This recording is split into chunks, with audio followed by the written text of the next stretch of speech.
আপনি কে আমার দলকে আপনি কে বলা আমি বলার এইটা আপনি অথরিটি না আমি অথরিটি না আমি আমি বুঝি যে একটি দলের প্রধান নির্বিচার কেউ থাকতে পারবে না এই নিরাপত্তার ব্যবস্থা যদি করে তা আপনারা এত পিত্তি জলের কারণে এই পার্টির এখন নিবন্ধনই হয় নাই এটা আপনারা ক্ষমতা আছেন দুদিন পর নতুন গভর্নমেন্ট আসবে আপনি যেটা পারবেন এটা সত্যতাই পারবেন না এটা সত্যতা বাংলাদেশ যাদের হাত দিয়ে তৈরি তারা বলছেন বাংলাদেশ পন্থী না বাংলাদেশ পন্থীকে আপনার কাছে নতুন করে ডেফিনিশন শিখতে হবে বাংলাদেশের হাত দিয়ে মানে বাংলাদেশের মানুষ 7 কোটি মানুষ তারাই আন্দোলন করেছে কিন্তু আওয়ামী লীগ করে এইটাও তো তাই বলেছে আওয়ামী লীগ ক্রেডিট নিছে বাংলাদেশের ভাই গাইড ঘুরেন আপনারা এখন ক্ষমতায় আছেন গাইড গুলো অনেক কিছু করতেছেন তাই না তার বাংলাদেশ মধ্যে দিত না ইন্ডিয়ান কে সিন সার্চ করে তারা ভাই আপনার সঙ্গে আমি একমত না দেখেন একটা পলিটিক্যাল পার্টি আওয়ামী লীগ যার নাকি রাজনৈতিক কর্মকাণ্ড গভর্নমেন্ট নির্বাহী আদেশে নিষিদ্ধ করছে আওয়ামী লীগকে পলিটিক্যাল পার্টি বলবেন পলিটিক্যাল পার্টি তো আপনার ইলেকশন কমিশন আওয়ামী লীগের পলিটিক্যাল পার্টি হিসেবে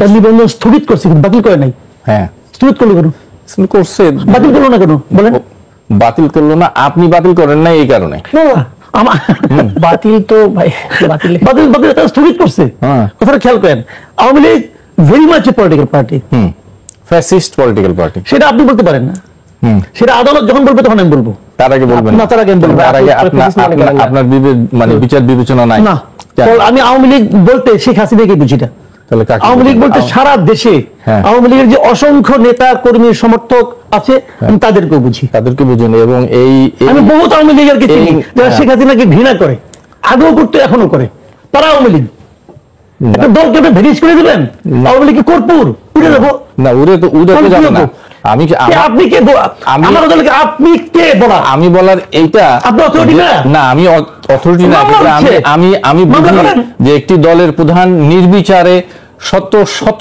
নিরীহ ছাত্রদের গুলি করে মেরেছে এবং তার কথা শুনে এদেশের আওয়ামী লীগের যুবদল ছাত্রলীগ আওয়ামী লীগের নেতা কর্মীরা অস্ত্র নিয়ে শত শত ছেলেদের উপরে হামলা করেছে আপনি বলবেন যে এইটা পলিটিক্যাল পার্টি অবশ্যই ভাই আমি তো করি আপনি আমি বলি আপনি বলবেন না একটা লোক আমি শেষ করি একটা লোক তো আমরা পাই না যে অনুশোচনা করেছে আওয়ামী লীগের খারাপ তাহলে খারাপ ইডিওলজিক্যালি আওয়ামী লীগ যেটা বলি খারাপ এই সেন্সে না আইডিওলজিক্যালি আওয়ামী লীগ বাংলাদেশের আইডিওলজির সাথে যায় না তার বাংলাদেশ মধ্যে দিত না ইন্ডিয়ান কে সিন সার্চ করে তারা ভাই আপনার সঙ্গে আমি একমত না জি কামাল ভাই শুনতে বাংলাদেশ পন্থী না বলেন আপনি বাংলাদেশ যাদের হাত দিয়ে তৈরি তারা বলছেন বাংলাদেশ পন্থী না বাংলাদেশ পন্থীকে আপনার কাছে নতুন করে ডেফিনিশন শিখতে হবে বাংলাদেশের হাত দিয়ে মানে বাংলাদেশের মানুষ 7 কোটি মানুষ তারাই আন্দোলন করেছে কিন্তু আওয়ামী লীগ করে এইটাও তো তাই বলেছে আওয়ামী লীগ ক্রেডিট নিছে বাংলাদেশের ভাই গাইড ঘুরেন আপনারা এখন ক্ষমতায় আছেন গাইড গুলো অনেক কিছু করতেছেন চট্টগ্রামে গেছেন আপনার হোটেলের সামনে ডগ স্কোয়াড দিয়ে পরিষ্কার করা হয় যে 2টা ফ্লোরে থাকবেন 2 ফ্লোরে কেউ থাকতে পারবে না ওগুলি করা হয় দেখতেছি তো এগুলো এটা আপনারা ক্ষমতা আছেন দুদিন পর নতুন গভর্নমেন্ট আসবে আপনি যেটা পারবেন এটা সত্যতাই পারবেন না এটা সত্যতা না আমরা রংপুরে গিয়ে রংপুরে চট্টগ্রামের কথা বলেন এক দুইটা জায়গার এক্সেপশনাল দেখে চট্টগ্রামের কথা বলেন এক দুইটা জায়গায় চট্টগ্রামে এখনো তো পৌঁছায় নাই রাঙামাটি থেকে চট্টগ্রাম রওনা হয়েছে কামাল ভাই হোক বাট চিটাগাং মেট্রোপলিটন পুলিশ কি করছে ছবি দেখছি আমি ডেইলি স্টার নিউজ হইছে কি করছে যে হোটেলে থাকবে তারা সেই হোটেলের সামনে ডগ স্কোয়াড স্পটে করা হয়েছে করার পর তারপরে যে 2টা ফ্লোরে থাকবে সেই 2 ফ্লোরে তারা এবং পুলিশ আইন শৃঙ্খলা রক্ষাকারী বাহিনী ছাড়া আর কেউ থাকতে পারবে না এই নিরাপত্তার ব্যবস্থা যদি করে তা আপনারা এত পিত্তি জলের কারণে এই পার্টির এখন নিবন্ধনই হয় নাই নিবন্ধন না হয় 144টা পার্টি আছে তারা যদি করে তাদের নিবন্ধন করবে ভাই মানে তাদের সমাবেশে কি ওরকম রামদানিয়া অস্ত্র নিয়ে হামলা করেছে ভাই রামদানি অস্ত্র নিয়ে হামলা করেছে গোপালগঞ্জে ওখানে যাওয়ার আগে আপনি কি করছেন আপনি চিটাগাং আপনি কি করছেন আমার মনে হয় আমি একটু শুনি আপনার কাছ থেকে আমাকে থামায়েন না থামাইলে পরে হবে কি জাস্ট বাহাস হবে জি আমাকে ডিটেইল বলতে দেন টাইম দিয়ে দিবেন যে 1 মিনিট বলেন 1 মিনিট বলুন না একটু মাঝে মধ্যে থামাবেন না আপনি টাইম দেন 1 মিনিট আমি 1 মিনিট বলবো না আপনি বলেন আপনি জানতে বলেন আমি জানতে চাচ্ছি গোপালগঞ্জ কি এদেশের আপনি বলছিলেন মানে দেশে গোপালগঞ্জের পরিস্থিতি স্বাভাবিক হচ্ছে না কেন হবে না এখানে স্বাভাবিক করা হচ্ছে না একটা এলাকায় আপনি কারফিউ জারি করছেন 144 করছেন করে ট্রেনে ওখানে আপনি মানুষকে ধাওয়াচ্ছেন পুরুষ মানুষ সব ঘর ছাড়া হয়ে গেছে গোপালগঞ্জে গাজা গোপালগঞ্জে কাশ্মীর আপনারা গোপালগঞ্জকে কি বানাতে চান গোপালগঞ্জকে বিচ্ছিন্ন প্রশাসন করে দিচ্ছে মানে কেমন করে ভাই এগুলি করে ওখানে 144 জারি করে দিয়েছেন, কারফিউ জারি করে দিয়েছেন, কেন কি হয়েছে? কেন জারি করা লাগলো সেটা বলেন তো। এটা তো আপনি জানেন, আপনি জারি করছেন, আমি জারি করছি, মানে কি? ওটাকে আমি জারি সারা করছি। বাংলাদেশে আমরা মানে এক সমাবেশ করলাম, কোথাও ঝামেলা হয় না। গোপালগঞ্জে গেলে তারা অস্ত্র নিয়ে কিভাবে বন্দুক নিয়ে আমি সামনে যদি বলি গোপালগঞ্জে জামাত সমাবেশ করলো ফেব্রুয়ারি মাসে, ওদের কোনো ঝামেলা হলো না, আপনি হলো কেন? না আপনি হলো কি বলেন তো হলো কেন?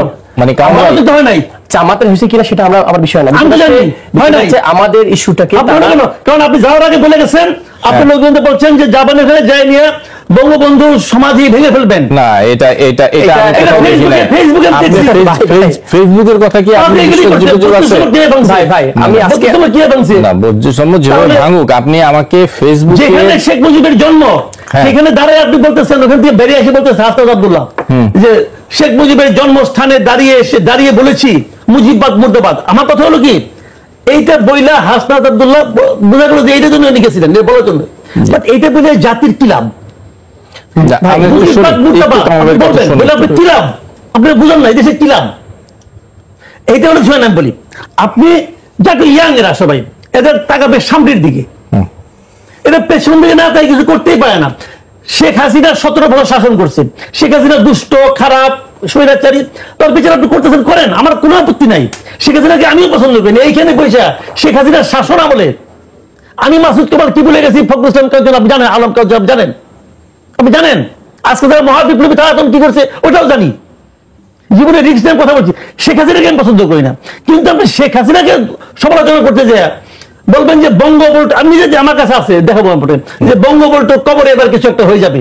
তো এটা যখন আপনি বলেন, তারা তো ওই লোকটাকে পছন্দ করে, ওই লোকটা মারা গেছে তো জন্মের আগে, তারা তো একে পছন্দ করে।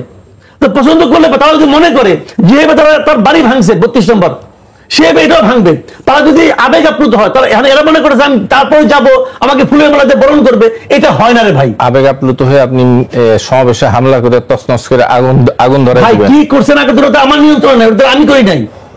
আবেগ আপ্লুত হলে কি হয় এটা তো আমি জানি। পুলিশ মারা গেছে গত আন্দোলন, পুলিশ মারা গেছে না, ওটা উল্টে ঝোড়ের দরকারটা কি?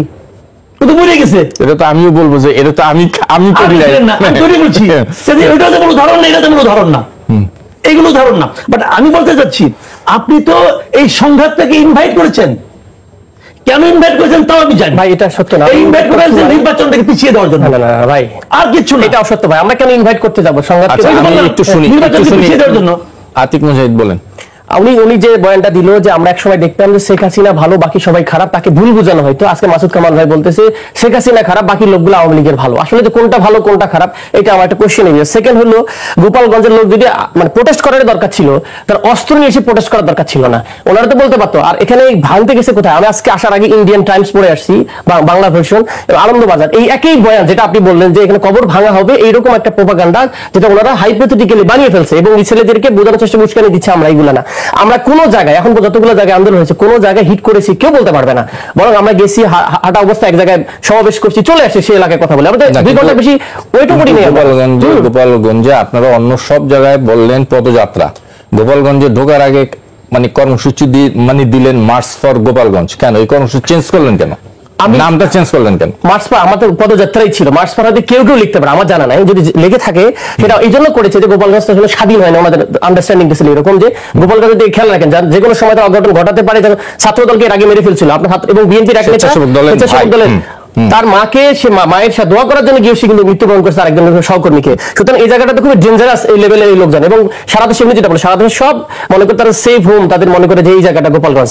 তা ঠিক আছে সেফ হোম করেন থাকেন, কিন্তু এইভাবে সে অস্ত্র নিয়ে গুলি করে একটা সমাবেশ ভাঙতে হবে এবং তাড়ানো করে পুলিশ কিন্তু কোনো ফাংশন করতেছিল না। খেয়াল করেন আমাদের নেতাদেরকে পুলিশ ফাংশন করতেছিল না, এবং তারা নেতাদেরকে তো গার্ড দিয়ে আমি বলি ওনারা যেভাবে বলে বেনিজিরের ভাষায় যেমন 90% পুলিশ হচ্ছে আমার আন্ডারে এখন আছে, ওনারা যে কিভাবে মনে করে যে পুরো বাংলাদেশ তো আওয়ামীকরণ করা হয়েছে, ওনারা তো বিশ্বাস করতে রাজি না। যেখানে আওয়ামীকরণ সেখানে তাদের বাবার মাজার যেটা যেভাবে হোক, ওটা ভাঙার জন্য যাবে কেন মানুষ? এই ধরনের আন্ডারস্ট্যান্ডিং তৈরি করে এটাকে জাস্টিফাই করার চেষ্টা করা হচ্ছে। জাস্টিফাইটা করা উচিত না, যেটা অন্যায় সেটা অন্যায়কে বলতে হবে। কিভাবে ওনারা গুলি করে সব নেতাকে মেরে ফেলতো, তখন কি আমরা বলতাম হ্যাঁ খুব মানবতা খুব খারাপ হয়েছে ধ্বংস করে ফেলো? না, প্রোটেকশন হিসেবে আগে এটা করা উচিত না। যে কেউ তার সমাবেশ করতে পারে, আমরা তো গিয়ে এটা ভাঙি নাই, ভাঙলে বলতে পারতেন না তোমার ভাঙছো কেন, তোমাদেরকে এই জন্য তোমাদেরকে হত্যা করা হয়েছে বা গুলি করা হয়েছে। সে জায়গা থেকে আমার কাছে মানে গোপালগঞ্জ ইস্যুটা খুবই কমপ্লিটলি তারা অফেন্সিভ খেলছে। ডিফেন্সিভ খেললে তো যে আমাদেরকে কেউ মারতে আসছে আমরা প্রোটেকশন দিয়েছি, কোনো জায়গায় টাচ হয়নি, even not a single hit করা হয়েছে।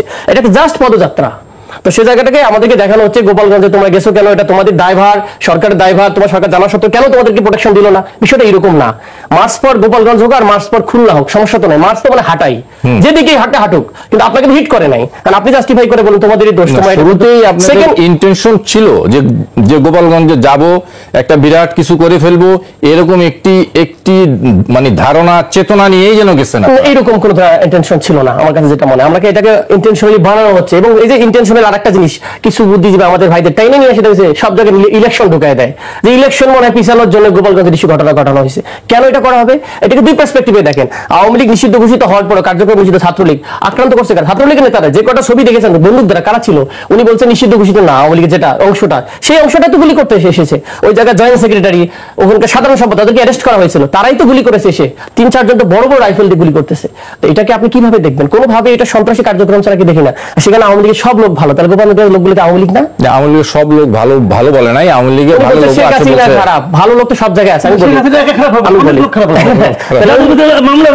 আমি যেটা বলি, যেটা হচ্ছে মিনিমাম রিগ্রেট যদি থাকতো, আমি একদিন আমার কাছে একদম আমি বললাম যে ভাই একটা লোক দেখান, এরা কি বলেছে, একটা লোক দেখান যে রিগ্রেট করছে মিনিমাম, যে এতগুলো লোক হত্যা করা হলো এবং নির্দেশ দিয়েছে, সে ভিডিওটা অডিওটা ফাঁস হওয়ার পরও মিনিমাম কি কাটিসি জাগে না? অন্য বাকিগুলো কি মানুষই নেয় নাকি বাংলাদেশের মানুষ? তো সেই জায়গা থেকে আমার কাছে মনে হয় এটা খুবই একটা ন্যাক্কারজনক ঘটনা ঘটেছে, যে মানুষের উপর আন্দোলনের শক্তি মানুষজনকে সেগুলোকে গুলি করে হত্যা করার চেষ্টা করা হচ্ছিল। জি মাসুদ কামাল ভাই, কেন গোপালগঞ্জ এরকম একটা অনেক গুলি গেছে না, আওয়ামী লীগ লোকজন করছে, ওইগুলি আহত হয়েছে কয়জন?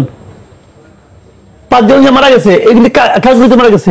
কার গুলিতে মারা গেছে এটা মানে নিশ্চিত না। তুমি নিশ্চিত না করে খবর দিলেন কেন? খবর দিলেন তো আপনি, আপনি খবর দিলেন কেন? এই জিনিসটা গভর্নমেন্ট বলছে ওদের ছিনিয়ে নিয়ে গেছে, এবং যারা মারা গেছে 2 জনের ফ্যামিলি মেম্বারের কথা শুনলাম, ডাক্তাররাই বলছে নিয়ে যাও, এখন আমাদের এটা ময়নাতদন্ত হবে না। আমি তো পত্রিকায় পড়লাম না ভাই। হ্যাঁ, ময়নাতদন্ত ছাড়াই মানে ছাড়াই দিয়েছে। তারপর ময়নাতদন্ত করতেন, দেখতেন গুলি কে করছে, কি গুলি লাগছে, ধারণা তো পাচ্ছেন একটা আপনি, গুলি কে করছে? মানে আইন শৃঙ্খলা রক্ষাকারী বাহিনী গুলিতে মারা গেছে, বড় বড় বন্দুক তো নিয়ে আসছিল ওরা, ওই গুলিতে আহত হয়েছে কে? না, এটা আপনি এখন এগুলি ভাই শুনেন, এগুলি ওই ভিডিও দেখে ওইটা দেখে আপনি বুঝবো না, কারণ কি হয়েছে আজকাল তো ভিডিও এআই দিয়ে অনেক কিছু হয়ে যায়, ওগুলি বলতে চাচ্ছে না। বাট প্রমাণটা হলো কি জিনিসটা দেখেন, আমি তো একটা ভিডিও দেখলাম, আর্মি গুলি করতেছে, যাদের গুলি করে তারা দৌড়ে পালাচ্ছে, আর্মি তুমি গুলি করে মারা নাকি ছত্রভঙ্গ করা? ছত্রভঙ্গ করা না, যদি আপনাকে মারতে আসে, মারতে ওরা যখন পড়ায় তখন মারতে আসে কেমন? যদি মারতে কেউ আসে আর কি, ছবি দেখলাম, আপনি দেখছেন সেটা ঠিক আছে, আপনাকে আমার ওই ছবি ভুল হতে পারে, আমি অস্বীকার করি না, যা দেখি তা দেখি না, আমি সব দিকে বলতেছি কথাগুলো। শুনেন, একচেটিয়া কথা বললে ভাই হবে না, ঠান্ডা মাথায় জিনিসটা বুঝতে হবে যে আপনি একটা জায়গায় যাচ্ছেন, এই যে 4 জন লোক 5 জন লোক মারা গেল, এদের মৃত্যু নিয়ে এ পর্যন্ত কারো কোনো শোক প্রকাশ করে দেখছেন? এরা দেশের নাগরিক না? জি। এদের ব্যাপারে আপনি কি সিদ্ধান্ত বলেন তো দেখি? কেউ শোক প্রকাশ করছে? কি এনসিপি, কি গভর্নমেন্ট কেউ শোক প্রকাশ করছে? এই জন্য আমি বলি যে গোপালগঞ্জকে আপনারা কি গাজা বানাতে চান কিনা, এই প্রশ্নটা এখন মানুষের মনে আছে। বলেন গাজার সাথে এটা তুলনা করা তো প্রশ্ন আসে না ভাই, কি বলেন এটা? না, ওটা 2 অক্ষরে, না এটা বেশি অক্ষরে, না এটা এইভাবে হয় নাকি? গাজাতে ব্রুটালিটি মানে মানুষ সমুদ্রে 5 জন লোককে মারছে, আপনি বলি শুনেন, আপনি শোক প্রকাশ করছেন 5 জন লোকের জন্য? শোক প্রকাশ, এই 5 জন লোককে এই দেশের নাগরিক না? এই জন্য তাদের ময়নাতদন্ত হওয়া দরকার। আবার আপনি যেটা বলছেন ময়নাতদন্ত হোক, দেখি আমি বলি আপনারা তো ওই লোকগুলো আবার তো নিয়ে গেছেন। কমল ভাই যেভাবে বলতেছিলেন যে আসলে সব লোকগুলো যারা ছিল খুবই অনেস্ট মানুষজন এসেছিল, যারা আসলে নিরস্ত্র, যে এখানে নিরস্ত্র টাইপের মানুষজন এসেছে না, তাহলে কি? তাহলে যারা যেগুলো আসে সেগুলো অবশ্যই ইন্টেনশনালি এসেছে আক্রান্ত করে এই লোকগুলোকে ভেনিশ করে দেওয়ার জন্য, যারা বাংলাদেশকে ফেসিবাদ মুক্ত করার চেষ্টা করেছিল। আপনি দেখেন প্রথম ইউনোর গাড়ি হামলা করা হয়েছে, এরপর পুলিশের গাড়ি ভাঙা হয়েছে, ইভেন এসপির বাসায় যে যখন আশ্রয় নিচ্ছিল এসপির বাসায় ভাঙা হয়েছিল, এবং ডিসি আমি জানি ডিসির বাংলাতে যখন ঢুকেছিল, মানে ফুল কমপ্লিটলি আইসোলেট করে করে লোকজনকে হত্যা করারই প্ল্যান ছিল বেসিক্যালি। তো কেউ যদি হত্যা করার জন্য ইন্টেনশনালি আসে, সেখানে ডেফিনেটলি সে জায়গাতে কি ঘটেছে আমরা আসলে পিওরলি জানি না। সুতরাং অনাকাঙ্ক্ষিত যে ঘটনাগুলো ঘটেছে, এটার জন্য অবশ্যই বাংলাদেশের মানুষকে কি করা উচিত, এগুলো শিক্ষা নেওয়া উচিত, এইভাবে যেন না হয় বাংলাদেশে কোথাও। আমার রাজনৈতিক মতাদর্শ ভিন্ন থাকতে পারে, আমি এই দিক দিয়ে মাসুদ কামাল ভাই যেটা বলতেছিলেন, ইয়েস ডেফিনেটলি মানুষ হিসেবে মানুষের প্রতি আমাদের অবশ্যই সমন্বিত থাকতে হবে। আমরা তো হিংস্র প্রাণী না, বাঘিটা আমরা বাঘ সিংহ মারামারি করতেছি করতেছি। ডেফিনেটলি মানুষের মধ্যে আমাদের ভিতরে নানা ধরনের মতাদর্শ, নানা রকম থাকবে, মত পার্থক্য থাকবে, কিন্তু এইরকম অনাকাঙ্ক্ষিত ঘটনা যে কেউ মারতে আসতেছে আবার মারা পড়তেছে, এটা যেন না হয় বাংলাদেশে। এই কালচারটা জুলাই থেকে ভেনিশ হয়ে যাওয়ার কথা ছিল, সেটাকে আমরা আবার 1 বছর পরে জুলাই আবার দেখলাম, সেটা আসলে খুবই অনাকাঙ্ক্ষিত এবং খুবই কষ্টদায়ক যে বাংলাদেশের মানুষ এখনো এই জিনিসের মধ্যে আছে যে প্রতিপক্ষকে মেরে ফেলতে হবে। এবং আমরা এনসিপির পক্ষ থেকে বলতেছি, এনসিপির কোনো ইন্টেনশন ছিল না কোনো মানুষকে হার্ম করা, ক্ষতিগ্রস্ত করা। এটা আমাদের দলীয়ভাবে কোনোভাবে কোনো মানুষকে এখন পর্যন্ত আমরা হিট করিনি। এবং আমি কতদিন কথা বলতেছিলাম যে আমাদের হওয়া উচিত ছিল যে, আমি খুব পজিটিভ দেখতেছিলাম যে এখনো পর্যন্ত রাজনৈতিক দলগুলোর মধ্যে মারামারি হয় নাই গত 1 বছর, যেটা হওয়ার কথা মিনিমাম লেভেলেও হয় নাই, হাতাহাতিও হয় নাই, খুবই কম রেয়ার আছে। নিজস্ব দলের মধ্যে বিএনপি মারামারি হয়েছে, এটা একটা ভালো হয়েছে, কিন্তু আপনারা বিভিন্ন স্থানে গিয়ে বিএনপির বিরুদ্ধে কথা বলছেন। পলিটিক্যালি খেলা, পলিটিক্সের ক্ষেত্রে আপনারা বিভিন্ন জন বিভিন্ন বক্তব্য দিবে, এটা তো একটা আপনার সাথে গিয়ে